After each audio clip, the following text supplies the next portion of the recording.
جب اللہ نے حضرت آدم علیہ السلام کو زمین پر بھیجا تو اس وقت پہلے ہی زمین پر سانپ اور بلیاں تھیں۔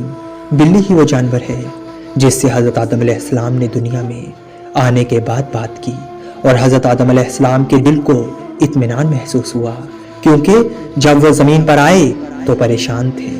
یاد رکھنا، کسی بلی کو تکلیف دینا یا قتل کرنا ایک انسان کے قتل سے بڑی سزا سمجھی جاتی تھی، کیونکہ کبھی مصریوں کا یہ ماننا تھا کہ بلی ایک انسان سے زیادہ رتبے والی مخلوق ہے۔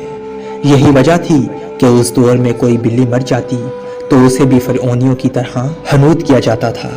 یاد رکھنا، یہ بات غلط ہے کہ بلی کا رونا نحوست کی علامت ہے، بلکہ ماہرین کہتے ہیں کہ یہ بلیوں کی عادات میں سے ایک عادت ہے۔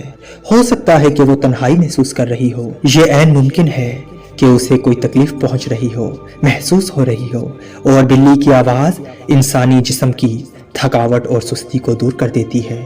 احادیث کی روشنی میں بلی پر ظلم کرنے والا جہنم میں جائے گا۔ اگر بلی تنگ کرے تو بہتر ہے کہ اسے گھر سے دور کہیں چھوڑ آئیں بنا کسی تکلیف کے۔ اللہ پاک ہمیں ہر طرح کے ظلم سے محفوظ رکھے، ہمیں انسانوں کے ساتھ ساتھ جانوروں سے بھی رحم دلی سے پیش آنے کی توفیق عطا فرمائے، آمین۔ رحم دلی سے پیش آنے